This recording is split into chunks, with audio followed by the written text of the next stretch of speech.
설교의 제목은 왜 약한 것들을 자랑해야 하는가.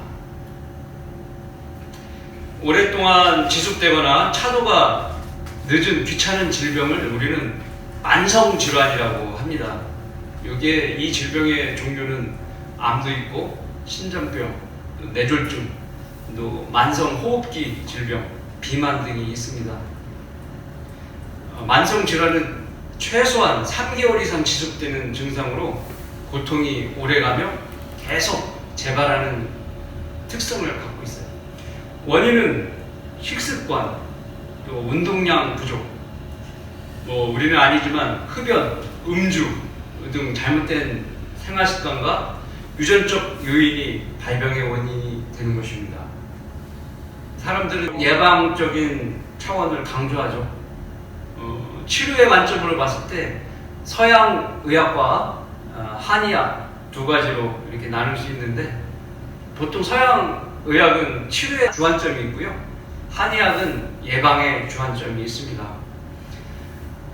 요즘은 만성 질병 치료를 또 한의학에서 이렇게 의존하려고 하는 사람들이 많아요. 한의학계 이제 한의사한테 가면 한약이나 침, 뜸, 부항, 각종의 한방 치료를 받아서 고혈압, 당뇨, 퇴행성 관절 질환 등 만성 질환으로 인한 합병증을 예방받을 수 있다고 합니다. 또 그렇게 하면 또 후유증으로 인해 각종 증상을 개선시킬 수 있는 탁월한 효과가 있다고 한의사들은 주장하는 것입니다. 만성 질환은 어때요? 직장을 다니는 직장인에게 계속 직장을 다닐 수 없게 만들 수도 있는 것이고, 그러다 보면 가정 경제에 큰 악영향을 미치게 되는 겁니다. 가장 문제는 그 질환자의 생명을 위협한다는 것이죠. 건강을 위해서는 그래서 식습관, 그리고 운동, 그리고 쾌적한 환경이 가장 중요한 것입니다. 우리가 미리미리 챙겨야 되는 것입니다. 건강할 때 챙겨야지 그것이 예방이 아니겠습니까? 특히나 신앙생활에 있어서도 영적이나 육신적인 건강은 기대한 관심사항이 아닐 수가 없는 거예요. 위로부터 오는 지혜를 받아서 좀 더 지혜롭게 건강을 챙길 수 있도록 노력을 해야 하는 것입니다. 2002년은 100세 나이로 현직에서 은퇴한 미국의 상원 의원이 있어요. 이름이 스트롬 서먼트 의원인데 100세까지 의원직을 했다는 거예요. 그는 1902년에 태어났는데 변호사도 하고 판사도 했습니다. 그리고 2차 세계대전 발발 시에는 그 노르망디 상륙작전에 참전도 했습니다. 1947년부터 4년간 주지사직 연임했기도 했는데, 마지막에 100세에 은퇴할 때는 언제냐, 상원의원위원회 의장이었을 때였답니다.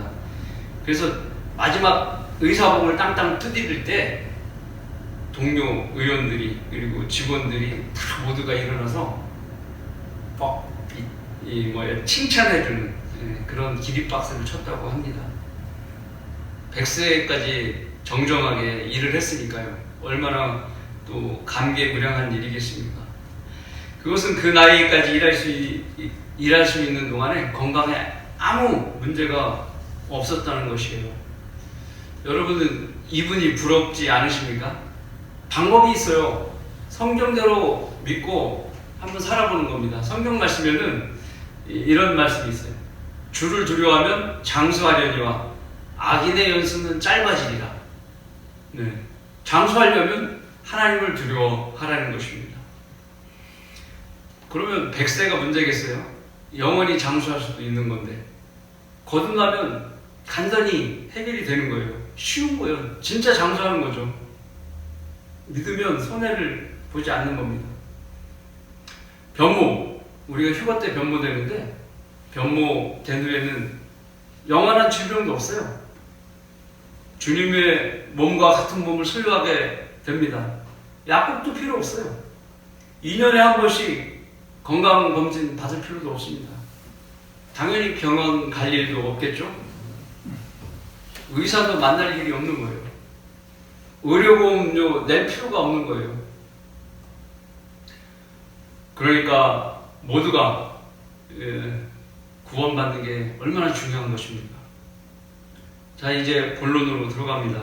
오늘 본문의 장은 바울 사도가 14년 전에 죽어서 낙원에 갔었던 이야기로부터 시작되는 고린도후서 12장입니다.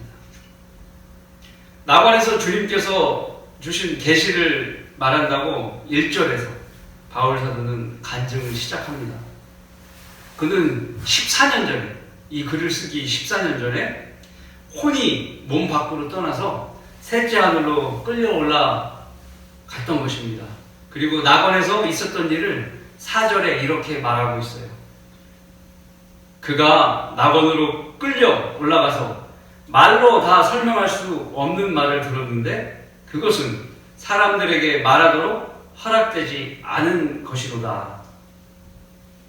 그래서 더 할 말이 없다는 거예요. 이로써 성도는 더욱 궁금해지죠. 하늘에서 무슨 일이 있었는지. 바울은 많은 말을 하고 싶었지만 하지 못하는 이유는 우리가 속된 말로 천기누설이라는 거예요.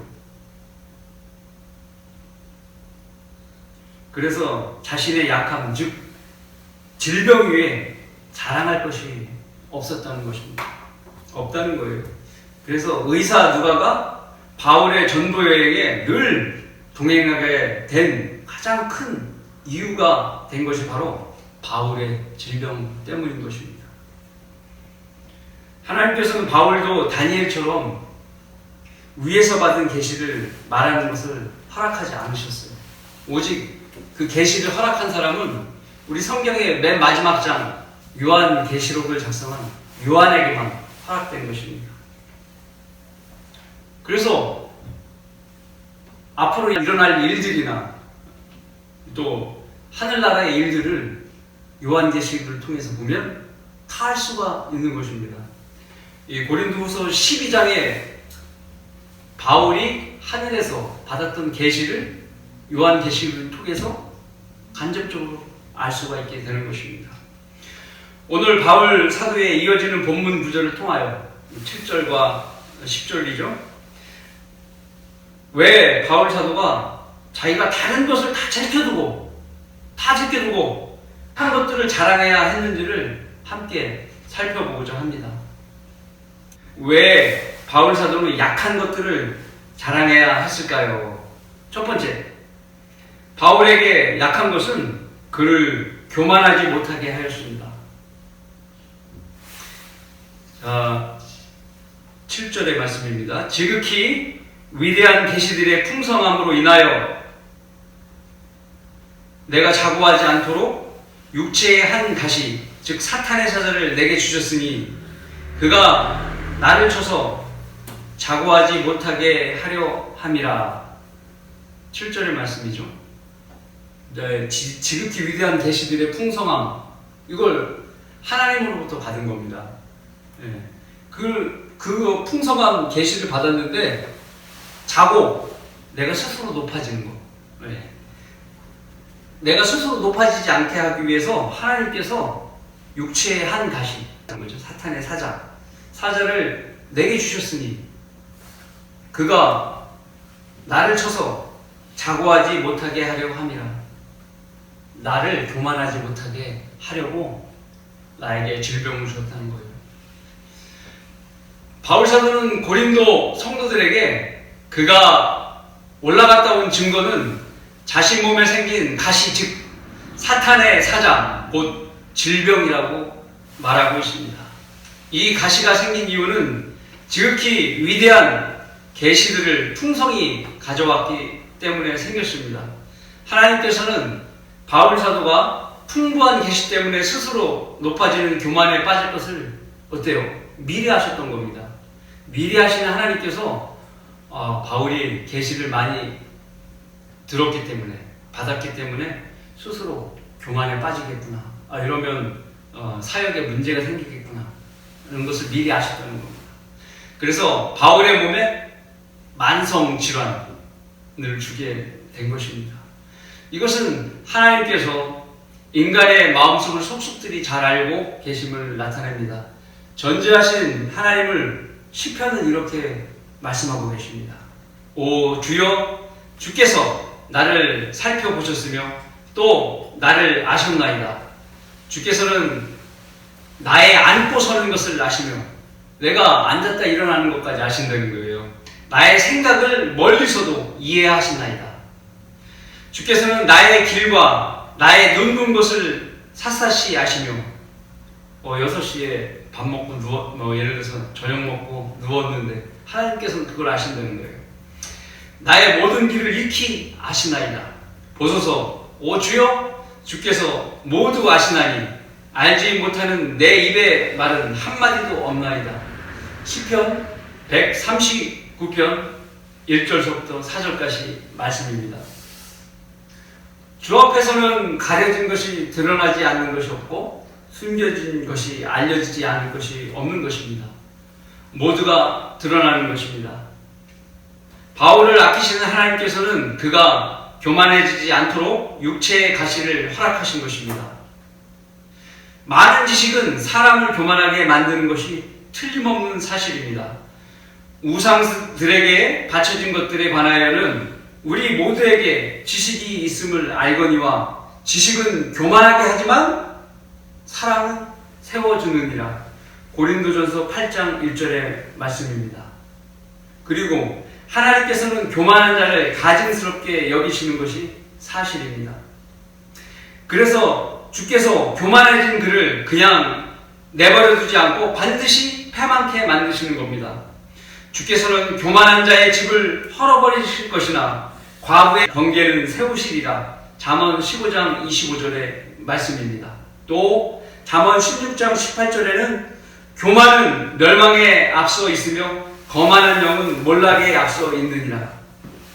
교만은 멸망의 보증지표가 될 만큼 무서운 것입니다. 왜냐하면 결국에는 하나님을 대적하는 길로 가기 때문입니다. 오 아침에 아들 루시퍼야, 사탄의 이름이 루시퍼거든요. 네가 어찌 하늘에서 떨어졌느냐? 민족들을 연약하게 하였던 네가 어찌 땅으로 끊어져 내렸느냐? 이게 네 처지가 왜 그렇게 그 모양이냐? 이런 말이에요. 이는 네가 네 마음속에 말하기를 내가 하늘에 올라가서 내가 내 보좌를 하나님의 별들보다 높일 것이요 내가 또한 북편에 있는 회중산 위에 앉으리라. 교만해져서 내 자리를 탐내는구나 라는 뜻이에요. 내가 구름들의 높은 곳들 위로 올라가 내가 지극히 높으신 같이 되리라 하였습니다. 루시퍼가 이렇게 하였다고 하나님께서는 이야기하는 것입니다.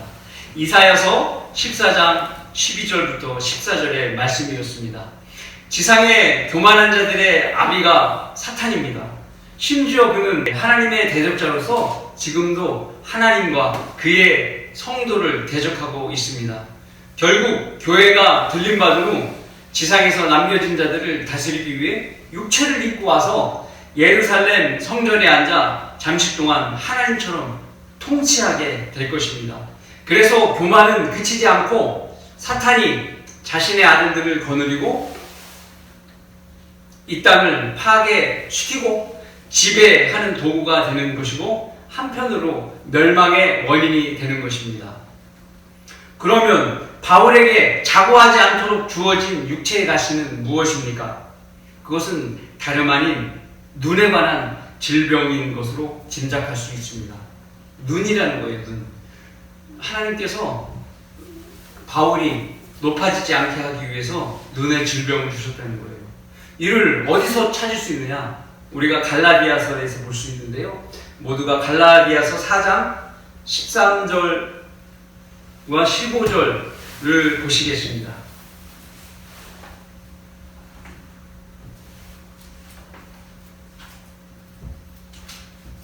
갈라디아서 4장입니다. 13절부터 보시겠습니다. 13절 너희는 내가 처음에 육체의 연약함 중에도 어떻게 너희에게 복음을 전파했는지 아느니라. 바울은 육체의 질병 가운데에서 즉 환우에도 불구하고 복음을 전파하러 갈라디아 지역에서도 전했던 것입니다. 이때 누가가 바울을 동행하고 있었던 것이죠. 항상 그는 질병으로 시달렸던 것입니다. 14절 보시겠습니다. 또 너희는 나의 육체 안에 있는 나의 시련을 무시하거나 거절하지도 아니하였고 오히려 하나님의 천사같이 곧 그리스도 예수같이 나를 영접하였도다. 여기에서 갈라디아 성도들은 바울의 말에 대해서 바울에 대한 신뢰를 철저히 가졌던 것입니다. 15절 그렇다면 너희가 말한 복이 무엇이겠느냐. 내가 너희에게 증거하노니 너희가 할 수만 있었다면 너희의 눈이라도 빼서 내게 주었으리라. 갈라디아서 4장 13절 15절까지 봤습니다. 바로 이 부분에서 15절에서 눈이라도 빼서 내게 주었으리라. 누가 갈라디아 성도들이 바울에게 눈이라도 빼서 주었으리라 라는 얘기예요.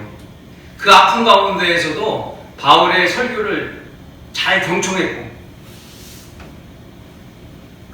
잘 들은 이 갈라디아 성도들은 하나님으로부터 받을 복이 있었던 것입니다. 그래서 갈라디아 성도들이 설교를 듣는 중에 심한 고통 중에서 설교하는 중에도 저처럼 바울이 설교하는 중에도 진리와 은혜의 말씀을 선포하기를 늦추지 않으려고 가진 애를 쓰는 것을 그 성도들이 바라보고 그들이 자기의 눈이라도 뺏어주고 싶은 마음이 바울에게 전해졌던 것이에요. 이렇게 설교를 하잖아요. 그러면 바울이 이제 성경이나 이 자료를 갖다가 보면서 설교를 하는데 눈이 잘 안 보이니까 막 이렇게 보고 하면서도 이렇게 하면서도 설교했을 거 아니에요. 그 성도들이 바라보면서 안타까운 마음에 내 눈이라도 뺏어 드리고 싶은 그런 심정들이 바울에게 느껴졌다는 거예요. 너무 아름다운 전도자와 성도의 관계를 보여주고 있습니다. 앞선 고린도전서 8장 1장처럼 사랑은 세워주는 거예요. 교만은 아까 무너뜨리지만 사랑은 이렇게 세워주는 거예요. 허다한 죄들까지 덮어주는 것이라고 베드로전서 4장 8절에 말씀하고 있습니다. 사탄은 교만으로 그의 자식들과 연합하지만 하나님께서는 그리스도 안에서 사랑으로 성도들과 함께 연합하시는 것입니다. 그 연합은 그분의 사랑으로서 먼저 자신의 아들을 우리를 위해 내어놓으신 것에서부터 시작했습니다. 어떤 사람이 나는 하나님을 사랑하노라 하면서 자기 형제를 미워하면 그는 거짓말쟁이라. 눈으로 본 형제를 사랑하지 않는 자가 본 적이 없는 하나님을 어떻게 사랑할 수 있겠느냐. 이것이 우리가 그분께 받은 계명이니 하나님을 사랑하는 자는 자기 형제도 사랑해야 하느니라. 요한일서 4장 20절부터 21절까지 말씀입니다. 그리고 아들 안에서 하나님의 사랑으로 하나가 되는 것입니다. 하나님의 뜻은 바로 우리 모두가 하나가 되는 것입니다. 바울 사도의 질병처럼 신실한 데모데 목사에게도 역시 질병이 있었습니다. 이제부터 물만 마시지 말고 네 위장과 자주 앓는 질병을 위해 포도주를 조금씩 쓰라. 데모데전서 5장 23절의 말씀입니다. 데모데는 바울의 영적 아들입니다. 내 아들이라고 부를 정도였습니다. 바울은 디모데의 약함을 위해 사도로서 치료를 위해 포도주를 조금씩 약으로 쓰라고 권유하고 있습니다. 이는 과거 그의 손수건, 바울의 손수건을 병자에게 갖다 대기만 하면 치유됐던 그런 치유의 능력이 AD 65년이 되니까 사라져버렸습니다. 그래서 자기 아들에게도 기도로서 낫게 할 수 있는 능력까지도 부족했던 것입니다.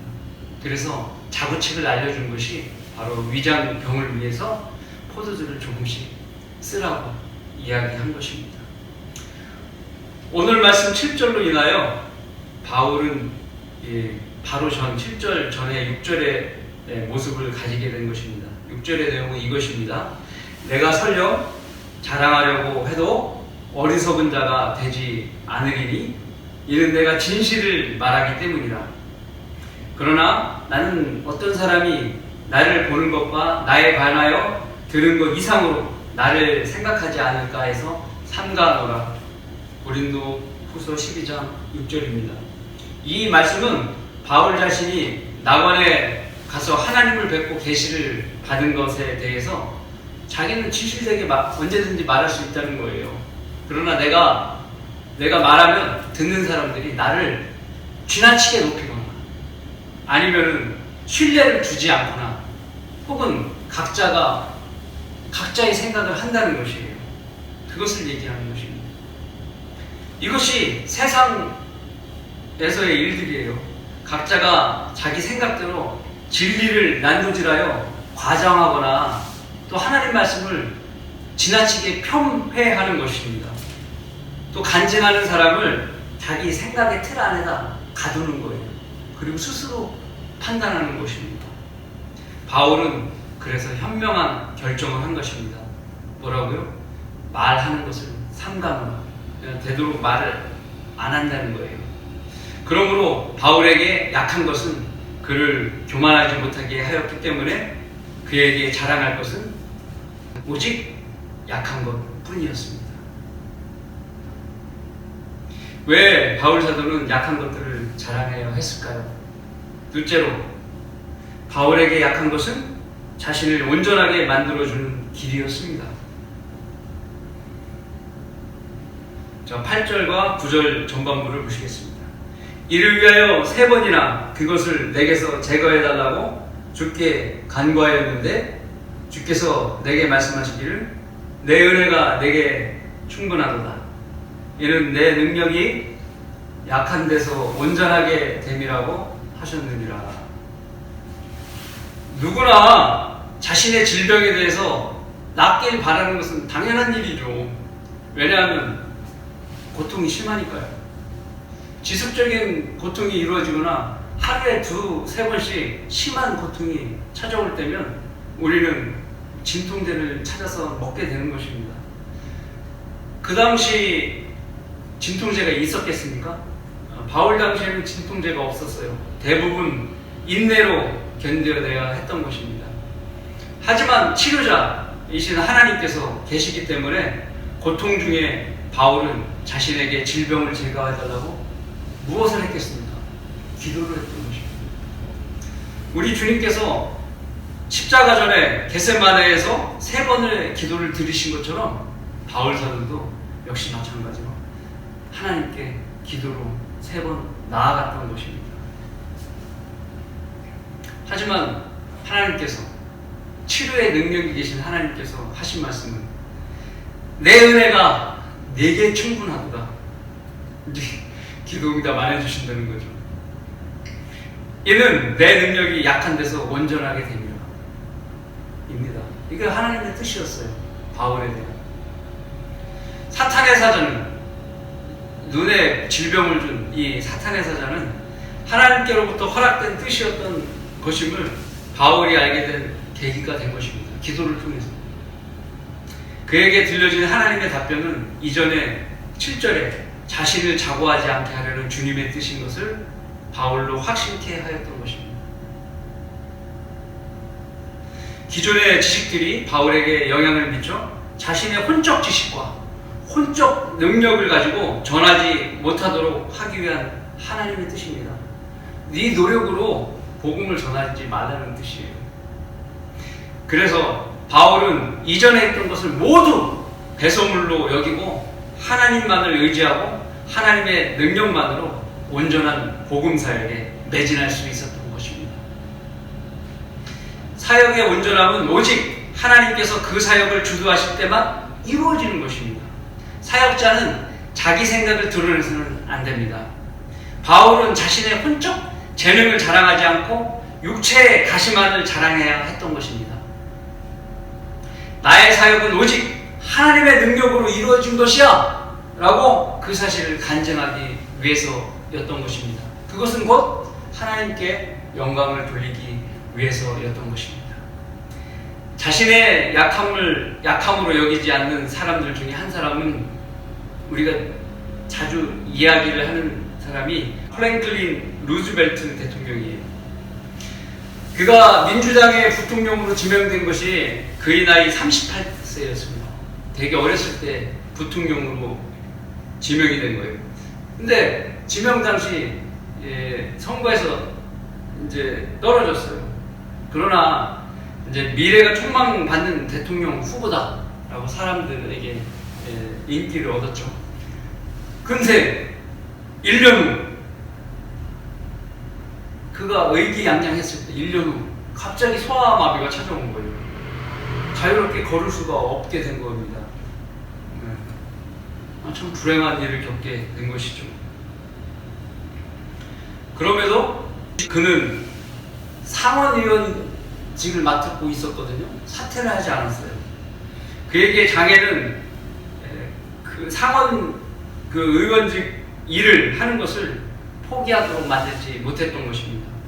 그는 머리와 손을 움직여서 할 수 있었던 것에 감사했고 자신의 육체적인 가시를 극복하고자 했던 것입니다. 그에게는 절망이라는 단어는 없었어요. 그의 사전에 절망이라는 단어 자체가 없었다는 겁니다. 그의 나이 47세 때 그는 휠체어를 타고 뉴욕 주지사에 입후보하게 된 겁니다. 그랬더니 반대의 목소리가 극심했던 거예요. 어떤 거냐?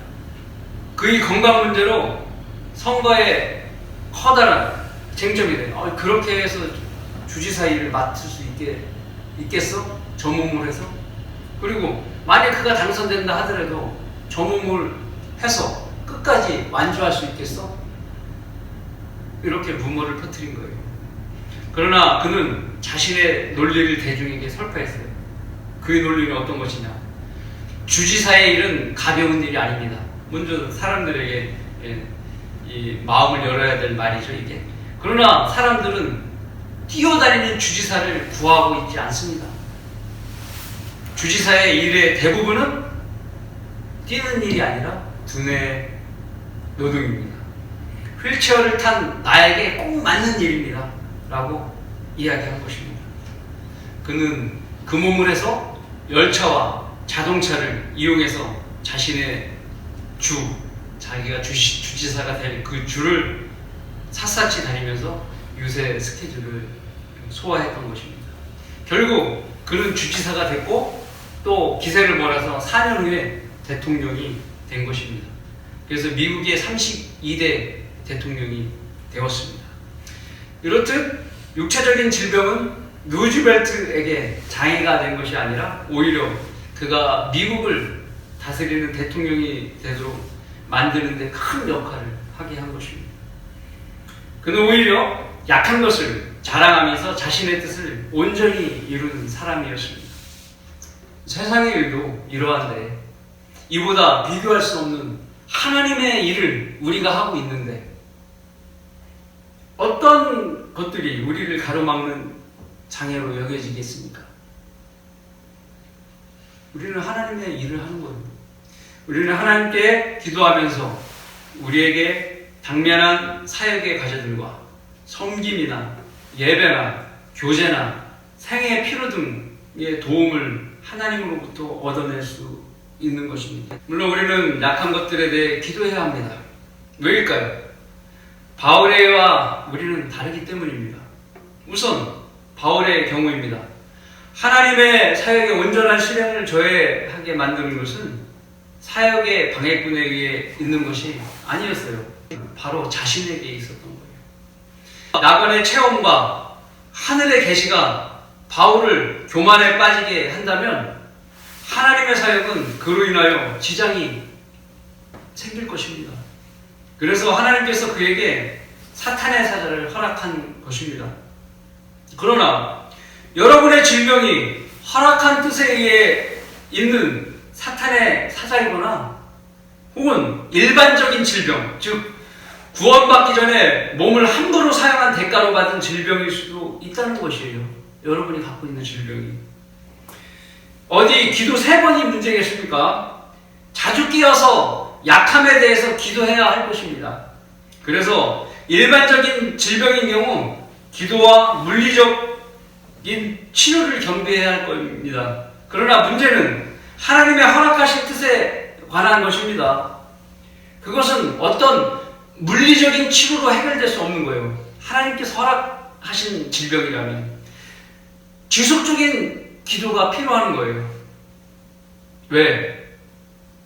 주님께서 허락하신 기간이 지나야 회복될 수 있는 것이지만 그 허락하신 뜻이 왜 나에게 하나님께서 이 질병을 허락하셨는지 기도하면 그 허락하신 뜻을 알 수 있기 때문에 그대로 내가 실행을 하게 되면 그 질병도 빨리 나올 수가 있는 계기가 된다는 겁니다. 내 은혜가 내게 충만하도다. 이는 내 능력이 약한 데서 온전하게 됨이라. 9절의 말씀의 일부분이죠. 이처럼 인간에게는 자랑할 게 없습니다. 기록된 바와 같이 자랑하는 자는 주를 자랑할지니라. 고린도전서 1장 31절 말씀입니다.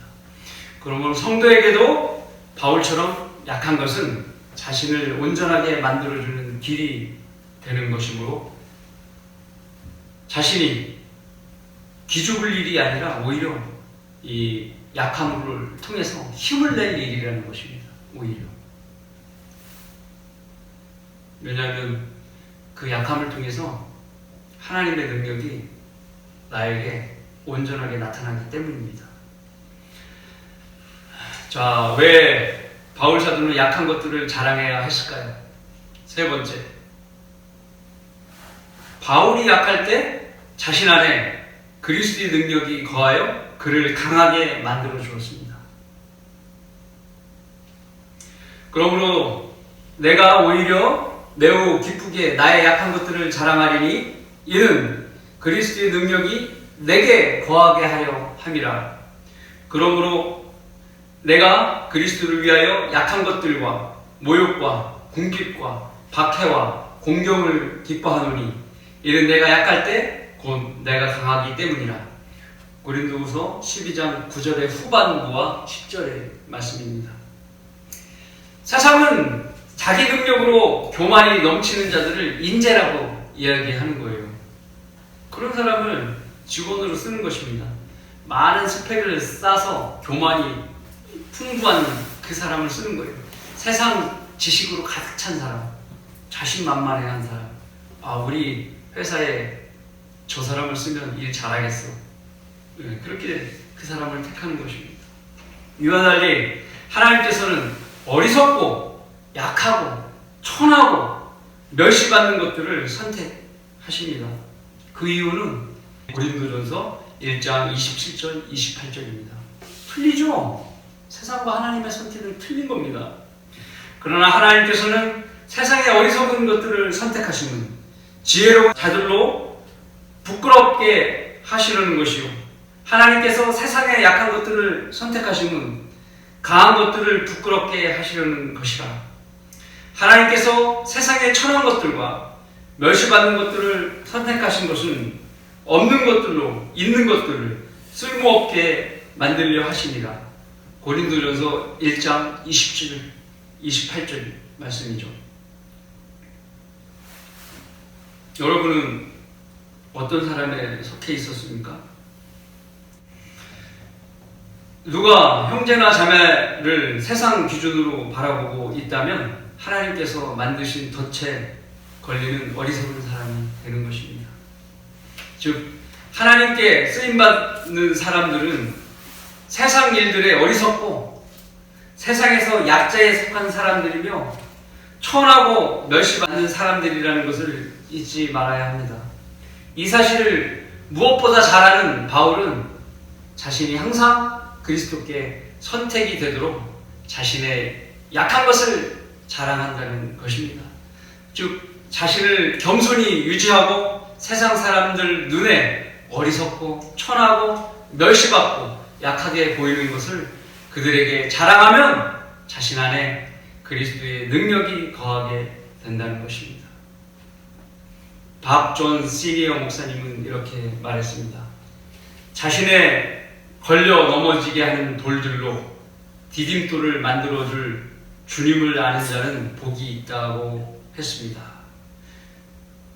자신의 이 뜻은 다 끝까지 읽은 게 아니에요. 이 뜻은 자신의 장애를 일으킨 그 요인을 쓰임받는 장점으로 만들어줄 주님을 아는 자는 복이 있다는 얘기예요.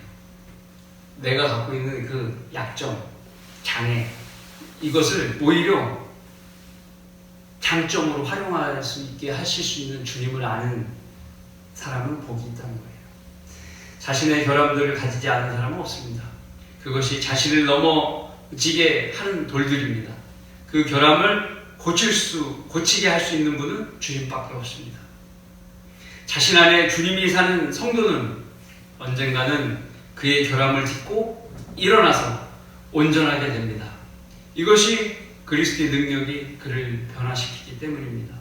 바울사도는 모든 일에 그리스도의 능력을 얻기를 원했습니다. 그래서 필요할 때마다 자신의 약함을 자랑했던 것입니다.